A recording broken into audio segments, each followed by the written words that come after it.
Amazon Reviews-ийн шинэ дугаартай тавтамжаар энэ удаа та бүхэндээ дахин нэгэн шоронгийн сэдвтэй жинхэнэ ширүүн кино болох Brawl in Cell Block 99 буюу 99 түр камерын блогт болсон Үнмен гэдэг киноны талаар ярьж өгөхөөр бэлтлээ. Учир нь өмнөх дугаар дээр болсон явдлаас сэтгүүлсэн 13 аймаг гээд хүүхдүүд авардаг айгүй гоё кино ярьсан боловч баг хүн үздэггүй настай.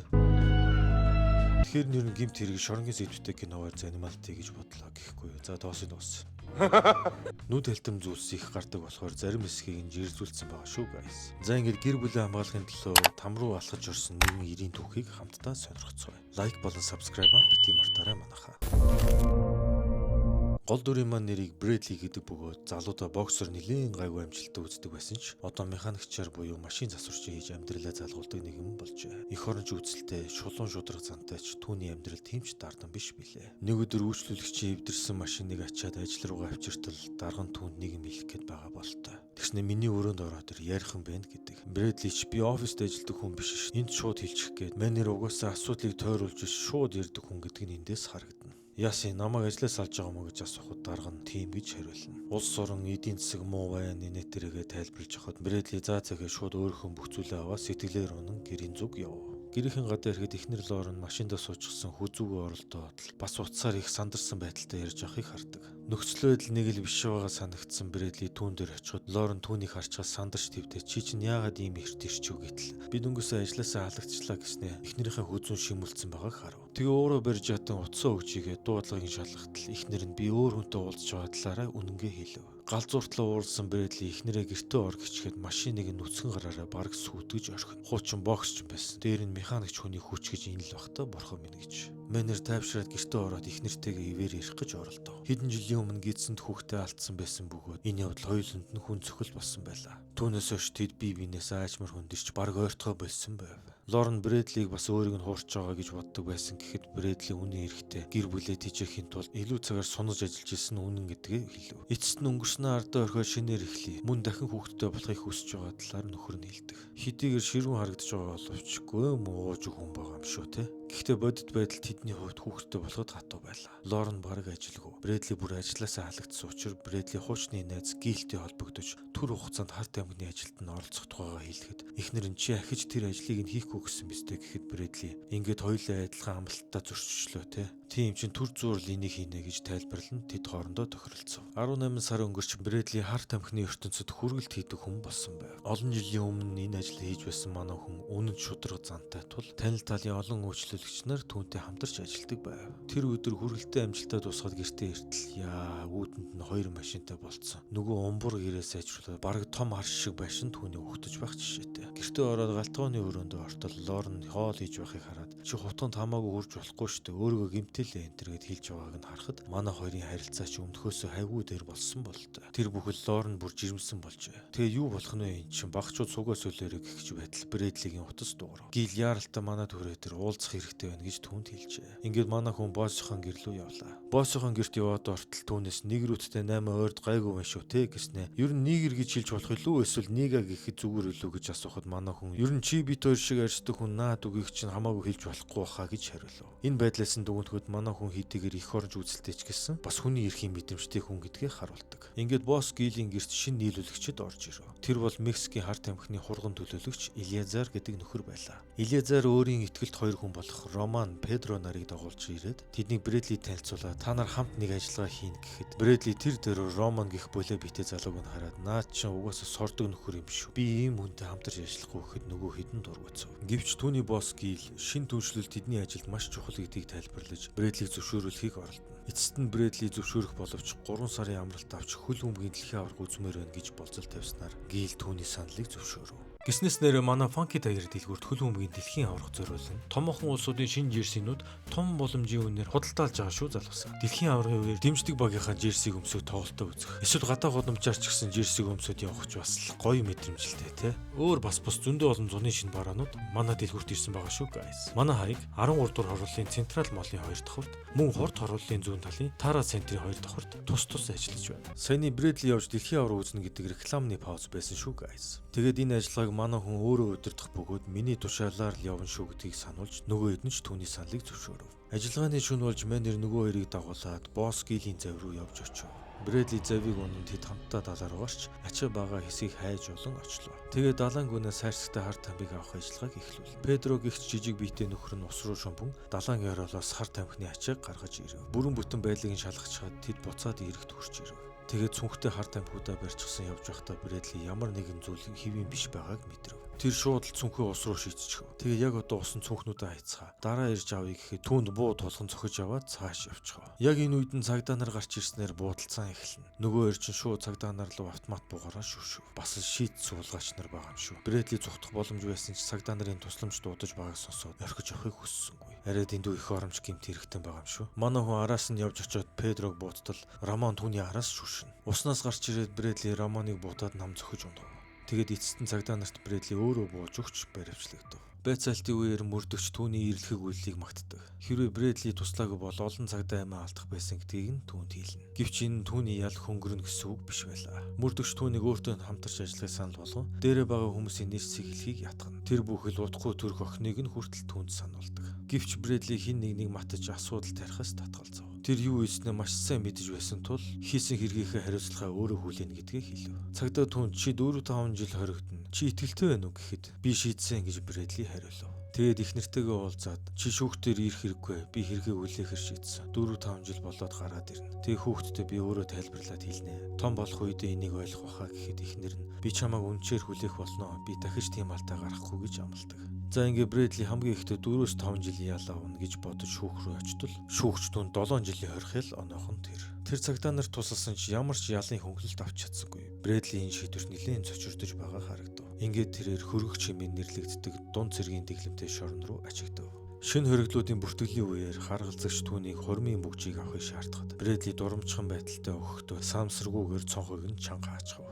Гэтэл эрх мэдэлтэй ирсэн харгалзагч түүнийг юм аваад буцаж очрын хамгийн арагч очихыг тушаав. Ингээд бүх процедураа дахин эхнээс нь хийх хэрэгтэй боллоо. Эцэст нь Брэдли дахин очрлоод юмнуудаа үлдээгээд цааш нэвтрэн оров. Шалганд бүтэн үзлэгт орчход Лефти гэдэг нэртэй хоригдл түүнд дотоод дүрм журмыг тайлбарлаж өгөв. Тэгингээ за нөхөр минь хэрвээ чи хүүхэд эсвэл эмэгтэй хүнтэй холбоотой асуудал хийгээд энд орж ирсэн бол наатаа сайн нууж яваарай гэж захидаг. Хүн асуувал өөр хэрэг хийсэн гэж хэлсэн чамд үзийтэй шүү гэж хэлв. Учир нь чамаас том битэй хүн гөлөг болж байхыг ах нь харж л явлаа гэх мэтэр нөхөрсөг зөвлөгөө Брэдли өгөв. Камер руу очтол харгалзагч нь Брэдлиг өгтөж аваад тохио дуурснаас хойш 5 тоглолт гарч ирэн шүү гэх мэт өөрийн дүрм журмаа танилцуулв. Тэгснэ чи ихэд боксер хичээлж байсан уу? Наад би чи нүл булчин харагдаж ах чинь гэд өөрийн шоронгийн боксинг клубтэй эсхийг ятгана. Тэгээд тувт боксийн талаар асуугаад байгаагаас нь ботход бүртгэлээс нь боксчин байсныг нь мэдсэн бололтой. Гэвч Брэдли түүний саналыг төхөрсгөөр татгалзав. Тэгтэл чи хамаг цаг оёдлын машинтай зууралдаж өнгөрөн штэй гэхэд Брэдли гимбүү хүн зодож байснаас хүүхдийн гутал чамаагүй хийе гэж хариулв. Тэгээд камертаа явж ороод нөгөө 7 жилийн ялныхаа гуураа одоо л нэг гаргаж хамаг юмыг нь балбаж үзв. Ядаж байтал тэр буудал цааны үеэр хөлөндөө шарх авсан улам сэтэрсэн байдалтай харагдав. Тэгээд анхны шөндө хонож байтал нөгөөх 5 тоолох дүрмийг нь манай хүн зөрчив. Харгалзагч залуу та нар энд миний үгийг даган шүү гэх мэт дахин сургаалаа айлдав. Яг тэр үед нь гэрт аимшигтэй зүйл тохиолдов. Хитэн итгээд Брэдлигийн гэрт нэвтэрч орж ирэв. Лорн айж цочин босч ирээд гар буугаа аваад бэлдэж байтал цонхойг нь хагалж. Тэгээ би буудаа энэ шүү гэд хан руугаа буудаж орхитол хажуунаас нь тайвшруулах сумтай буугаар түүнийг буудчихсан тэр. Тэгээ Лорн өөрөө ирэхгүй ухаан алдаад унав. Маргааш нь Брэдлиг нийгмийн ажилтан уулзалтын өрөөндөө дуудав. Тэгээ нөгөө Лефти гэдэг ах хүү Брэдли тэр бүсгүүрөө хамаагүй янз бүрээр харж болохгүй шүү. Ингэж тэгж болохгүйгээ дүрмээ яриад өнгөрөв. Нийгмийн ажилтан танай эхнэрийн биеийн байдал тааруу болсон тухай түүний эмчээсэн сонслоо. Тэр эмч тантай ирж уулзсан шүү гэхэд тийм ноцтой зүйл болсон юм уу гэж Брэдли санаа алдаж асуув. Тэгээ нөгөө эмч ирэхээр болоход харгалзагч залуу чи одоо од юм уу хайш эхний өдрөө эргэлт авч энтергээ түүнийг явуулсан байдалтай хэлв. Брэдли санаан зовсоор өрөөнд яваад ортол эмч биш үл бүтэх хитгээ сууж байлаа. Тэр хүн Брэдлид шууд гол асуудлаа хэлдэг. Намайг юу хэлхийг сонсоод хэрвээ ууралж юм уу ямар нэгэн асуудал гаргавал шууд эхнэр болон хүүхдэд ч муу зүйл тохиолдсон шүү гэдгийг анхааруулв. Тэгээд Брэдли чи нөгөө Илиазар гэдэг хүний ажилтан юм уу гэхэд тийм ээ чиний явдлаас болж Илиазар $3 сая алдсан. Одоо тэр мөнгийг чи бидэнд төлөх ёстой. Үгүй бол Лорен болон гидсэнд хүүхэд ч аимшигтай хувь тавилан хүлээж байгаа шүү гэв. Тэгээ бүр солоосоос авчирсан харгас эмч эхнэрт нь аборт их эсвэл хүүхдийг нь төрөхөөс өмнө тахир дутуу болгож чадсан шүү гэж сүрдүүлв. Брэдли тэгээд би эндээс яаж мөнгө олж явуулах юм гэхэд үгүй чи наана нэг хүн алах хэрэгтэй байна гэдэг. Red Leaf гэдэг хүнд зэргийн хамгаалттай шоронгийн 99 дугаар камерын блоконд бүх насаараа хорих ял авсан Christopher Bridge гэдэг хүнийг алах ёстой гэдгийг хэлв. Тиймээс тэр шоронгийнхын зэрэглэлээ буулгаж хамгийн хүнд хэсэг рүү орохын тулд зөрүүд хэрэг тарих хэрэгтэй болов. Улмаар хэнийг нь гөвхөө гэж бодож байгаа өөртөө байнга боксийн талаар яриадсан харгалзагчийг сонгов. Ууг нь хөрхийн нөхөрсгөл хүн байсан юмсан. Түүнийг гиндүүж зохиод хоёр боксчингаар нилээн үзсэж байгаад харгалзагч хүчин мөксдөж гараа хулуулах нь тэр. Бусад харгалзагч нар ирээд манай хүнийг барьж аваад яв.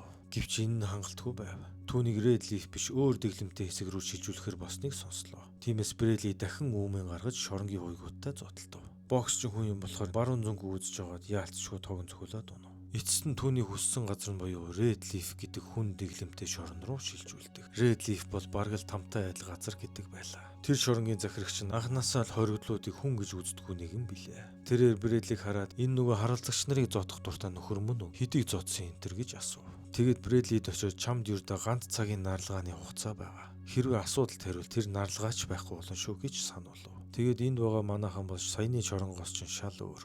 Чи шалмаар байвал яг одоо шалгаж болно шүү гэдэг. Тэгээд Bradley товч соль хөрөө маань засвар хийж байгаа болохоор чи энд нүцэглээд үзлэгт орох нь дээ гэж доромжлов. Манай хүн дотогш ороод бүртгэлээ хэлж явахдаа бүгжийг минь сайн хямгадаж хадгалахыг тэднээс хүсв. Хөрхи эндээс бараг гарахгүй шүү дээ Bradley минь. Түүнийг харгалзагч нарыг зодсон учраас албаар хамгийн өмхий, хамгийн заван камерт хордог. Өтгөнөөр дүрсэн жорлонгийнх нь ус нь гатсан байлаа. Өмхийн өнрөөс нь болж Bradley бараг бөөлжиг шахна. Удалгүй түүний нарлагааны цаг боллоо. Түүнийг 2-7 хоног асуудалгүй байвал өөр камер руу шилжүүлнэ гэж хэлдэгч Bradley тийм хугацаа байсангүй. Гадаа гарангуутлаа тэр босод хориглуудаас 99 дугаар блокийн талаар асуудал тэнд хамгийн харгас залуурчид сэтгцийн өвчтөй хориглууд байдаг талаар түүнд хэлв. Тэгээ нөгөө Christopher Bridge гэдэг хүнийг таних уу гэхэд огт сонсоогүй юм байна гэж хариулв. Ингээд манай хүн зөрөөд Мексик хориглуудыг өдөж эхэлнэ. Наа чин би дасал хэмээр байна гэхэд холгон байгаараа цааган залуу маань алуулмаар байна уу гэхэд манай хүний үнсэрхэг үзлийг нь өдөх нь тэр.